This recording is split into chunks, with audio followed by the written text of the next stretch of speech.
गुरुवार व्रत कथा। प्राचीन समय की बात है, एक बड़ा प्राणी तथा दानी राजा था। वह प्रत्येक गुरुवार को व्रत रखता एवं पूजा करता था। यह उसकी रानी को अच्छा न लगता, न वह व्रत करती और न ही किसी को एक भी पैसा दान में देती। राजा को भी ऐसा करने से मना किया करती। एक समय की बात है कि राजा शिकार खेलने वन को चले गए। घर पर रानी और दासी थी। उस समय गुरु बृहस्पति साधु का रूप धारण कर राजा के दरवाजे पर भिक्षा मांगने को आए।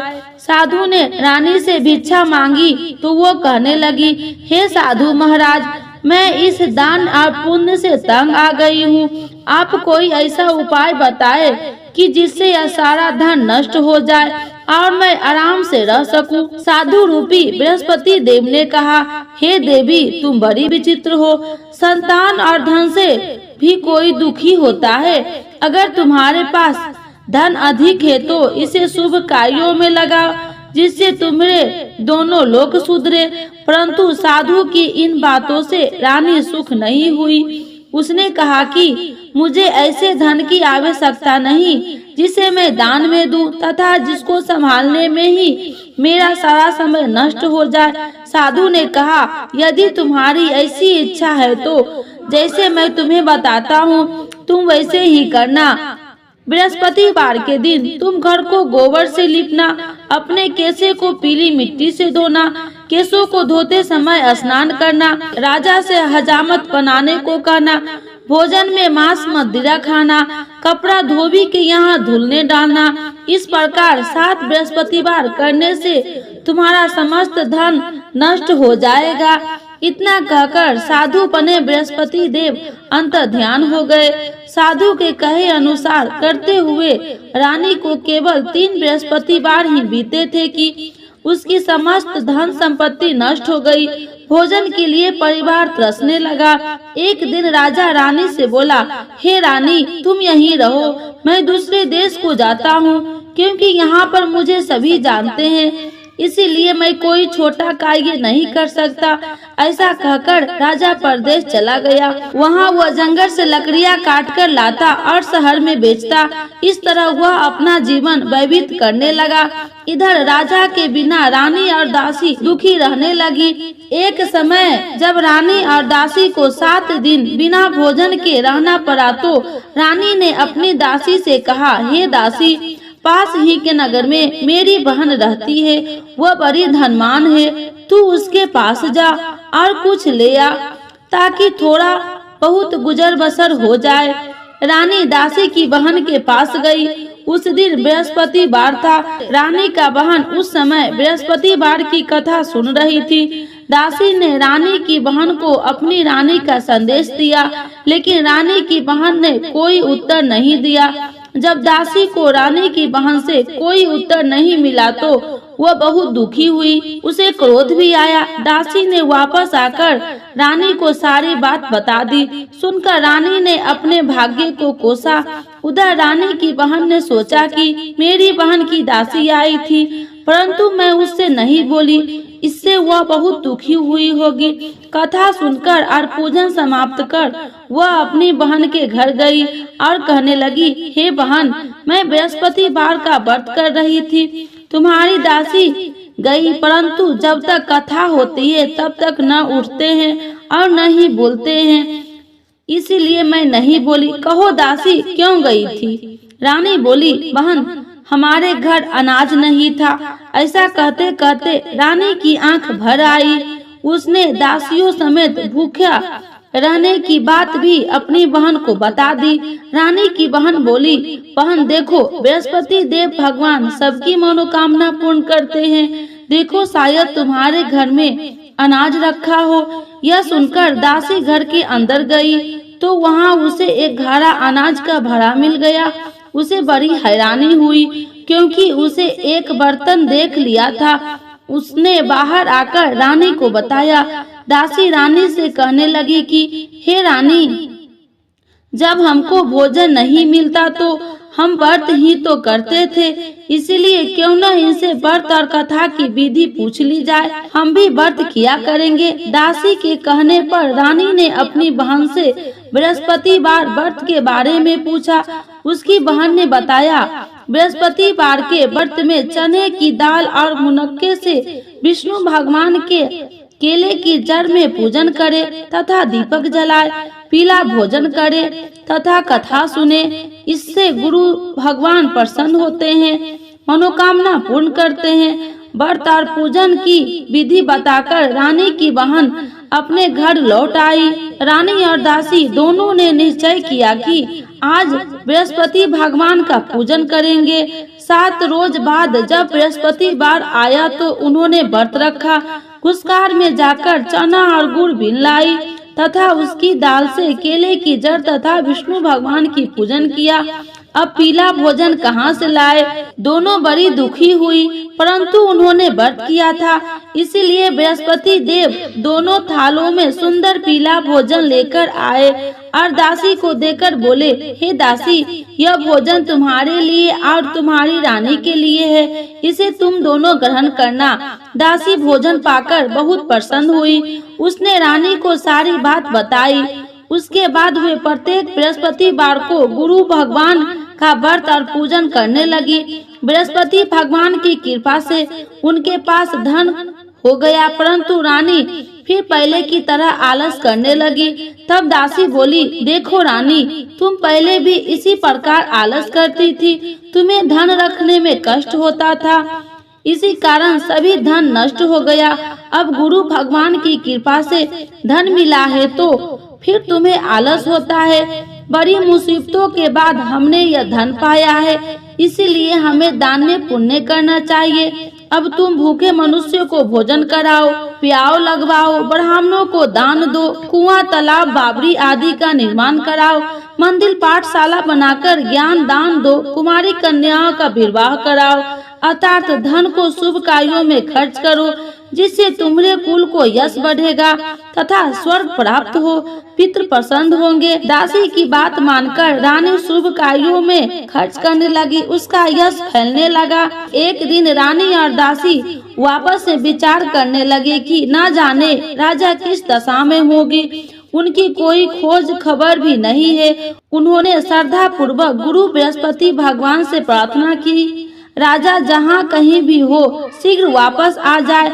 उधर राजा परदेश में बहुत दुखी रहने लगा। वह प्रतिदिन जंगल से लकड़ियां बीन कर लाता और उसे शहर में बेचकर अपने दुखी जीवन को बड़ी कठिनाई से व्यतीत करता। एक दिन दुखी हो अपनी पुरानी बातों को याद करने लगा। वह रोने लगा और उदास हो गया। उसी समय राजा के वापस बृहस्पति देव साधु के वेश में आकर बोले, हे लकड़हारे, तुम इस सुनसान जंगल में किस चिंता में बैठे हो, मुझे बताओ। यह सुनकर राजा के नेत्रों से जल भर आया। साधु की वंदना कर राजा ने अपनी संपूर्ण कहानी सुना दी। महात्मा दयालु होते हैं।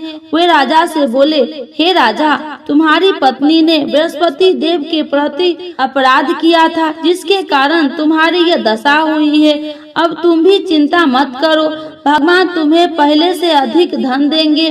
देखो, तुम्हारी पत्नी ने बृहस्पतिवार का व्रत प्रारंभ कर दिया है। अब तुम भी बृहस्पतिवार का व्रत करने चने की दाल और गुड़ जल के लोटे में डालकर केले का पूजन करो, फिर कथा कहो या सुनो। भगवान तुम्हारी सब मनोकामना को पूर्ण करेंगे। साधु की बात सुनकर राजा बोले, हे प्रभु, लकड़ी बेचकर तो इतना पैसा भई नहीं बचता जिससे भोजन का उपरांत कुछ बचा सकूं। मैंने रात्रि में अपना रानी को व्याकुल देखा। मेरे पास कोई साधन नहीं जिससे उनका समाचार जान सकूं। फिर मैं कौन सी कहानी कहूँ, यह भी मुझको मालूम नहीं। साधु ने कहा कि हे राजा, मन में बृहस्पति भगवान के पूजन व्रत का निश्चय करो, वे स्वयं तुम्हारे लिए कोई राह बना देंगे। बृहस्पतिवार के दिन तुम रोजाना की तरह लकड़ियाँ लेकर शहर में जाना। तुम्हें रोज से दुगुना धन मिलेगा, जिससे तुम भली भांति भोजन कर लोगे तथा बृहस्पति भगवान की पूजा का सामान भी ला जाएगा। धीरे धीरे समय व्यतीत होने लगे। फिर बृहस्पतिवार का दिन आया। राजा जंगल से लकड़ियां काटकर शहर में बेचने लगा। उस दिन और दिनों से अधिक धन मिला। राजा ने चना गुड़ आदि लाकर बृहस्पतिवार व्रत किया। उस दिन से उसके भी कलेश दूर हुए। परंतु जब अगले गुरुवार का दिन आया तो बृहस्पतिवार का व्रत करना भूल गया। इस कारण बृहस्पति भगवान नाराज हो गए। उस दिन उस नगर के राजा ने विशाल यज्ञ का आयोजन किया कि तथा अपने समस्त राज्य में घोषणा करवा दी कि सभी मेरे यहाँ भोजन करने आवे, किसी के घर चूल्हा न जले। इस आज्ञा को जो न मानेगा उसे फांसी दे दी जाएगी। राजा की आज्ञा अनुसार राज्य में सभी वासी राजा के भोजन में सम्मिलित हुए, लेकिन लकड़हारा कुछ देर से पहुंचा, इसलिए राजा उसको अपने साथ महल में ले गए। जब राजा लकड़हारे को भोजन करा रहे थे तो रानी की दृष्टि उस खूंटी पर पड़ी जिस पर उसका हार लटका हुआ था। उस हार खूंटी पर लटकी दिखाई नहीं दी। रानी को निश्चय हो गया कि मेरा हार इस लकड़हारों ने चुरा लिया है। उसी समय सैनिक बुलाकर उसको जेल में डलवा दी। लकड़हारा जेल के विचार करने लगा कि न जाने कौन से पूर्व जन्म के कर्म से मुझे यह दुख प्राप्त हुआ है, और जंगल में मिले साधु को याद करने लगा। तत्काल बृहस्पति देव साधु के रूप में प्रकट हो गए और कहने लगे, अरे मूर्ख, तूने बृहस्पति देव की कथा नहीं की, उसी कारण तुझे यह दुख प्राप्त हुआ है। अब चिंता मत करना, बृहस्पतिवार के दिन जेल खाने के दरवाजे पर तुझे 4 पैसे मिलेंगे। उनसे तू बृहस्पतिवार की पूजा करना तो तेरे सभी कष्ट दूर हो जाएंगे। अगले बृहस्पतिवार उसे जेल के द्वार पर 4 पैसे मिले।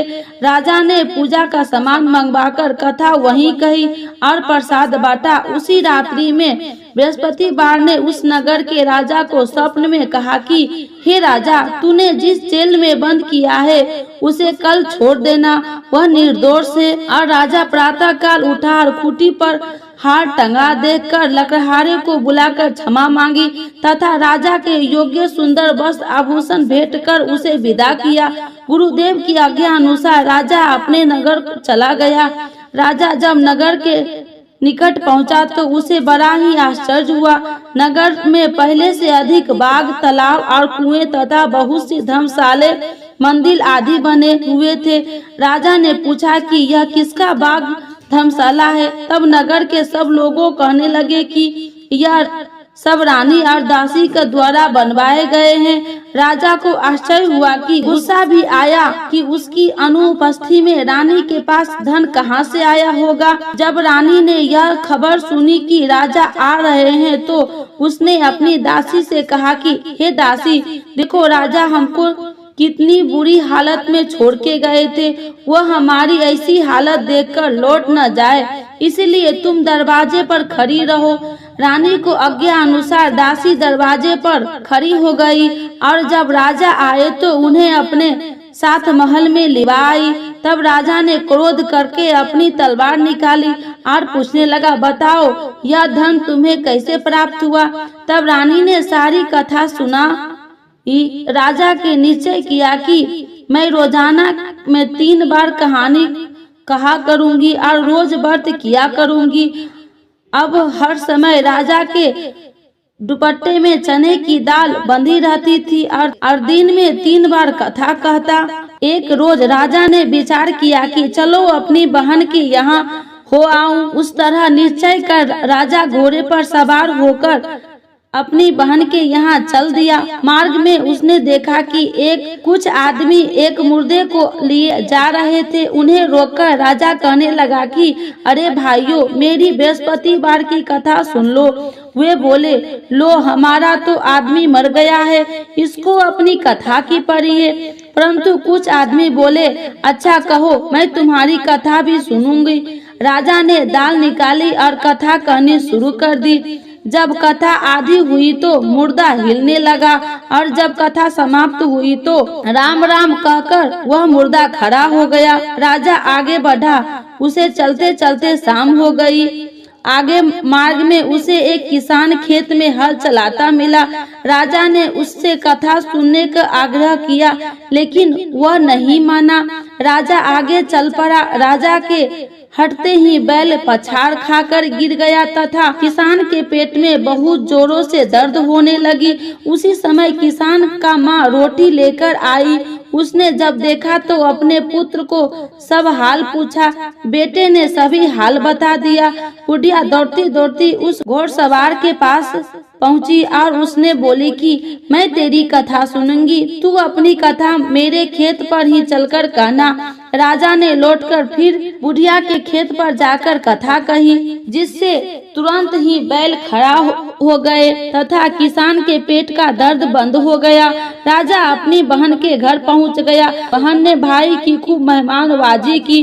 दूसरे रोज प्रातः राजा जागा तो वह देखने लगा कि सब लोग भोजन कर रहे हैं। राजा ने अपनी बहन से जब पूछा कि ऐसा कोई मनुष्य नहीं जिससे भोजन नहीं किया हो, जो मेरी बृहस्पतिवार की कथा सुन ले।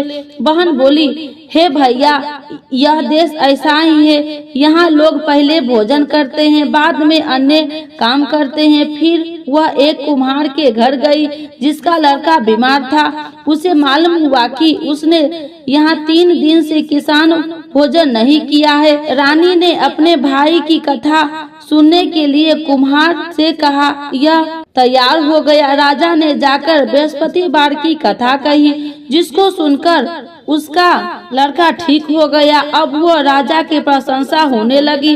एक दिन राजा ने अपनी बहन से कहा, हे बहन, अब मैं अपने घर जा रहा हूँ, तुम भी तैयारी हो जाओ। राजा की बहन ने अपनी सास से अपने भाई के साथ जाने की आज्ञा मांगी। सास बोली, हाँ चली जा, मगर अपने लड़कों को मत ले जाना, क्योंकि तेरे भाई की कोई संतान नहीं होती है। बहन ने अपनी भाई से कहा, हे भैया, मैं तो चलूंगी, मगर कोई बालक नहीं जाएगा। अपनी बहन की भी छोड़कर दुखी मन से राजा अपने नगर लौट आया। राजा ने अपनी रानी से सारी कथा बताई और बिना भोजन किए वह सख्या पर सो गया। रानी बोली, हे प्रभु, बृहस्पति देव ने हम सब कुछ दिया है, वे हमें संतान अवश्य देंगे। उसी रात बृहस्पति देव ने राजा को स्वप्न में कहा कि हे राजा, उठ, सभी सोच त्याग दे, तेरी रानी गर्भवती है। राजा को यह जानकर बड़ी खुशी हुई। 9वें महीने में गर्भ से एक सुंदर पुत्र पैदा हुआ।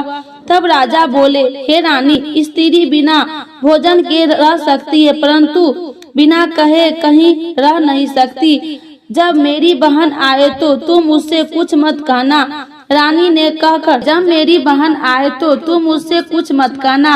रानी ने हाँ कर दी। जब राजा की बहन ये शुभ समाचार सुना तो वो बहुत खुश हुई तथा बधाई लेकर अपने भाई के यहाँ आई। रानी ने तब उसे आने का उलाहना दिया। जब भाई ने अपने साथ ला रहे थे तब टाल दी, उनके साथ न आई, और आज आपने भी आप भागी भागी बिना बुलाए आ गई। तो राजा की बहन बोली, भाई, मैं इस प्रकार कहती हूँ कि तुम्हारे घर औलाद कैसे होता।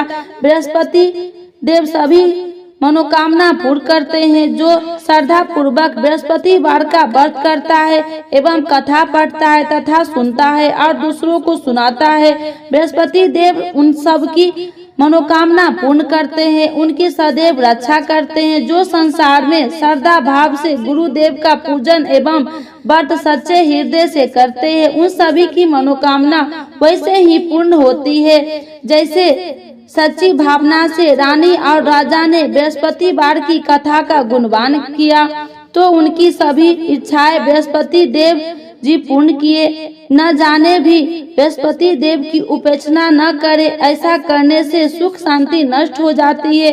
इसलिए सबको कथा सुनने के बाद प्रसाद लेकर जाना चाहिए। हृदय से उनका नमन करते हुए उनका जयकारा बोलना चाहिए। बोलिए बृहस्पति भगवान की जय, गुरुदेव भगवान की जय।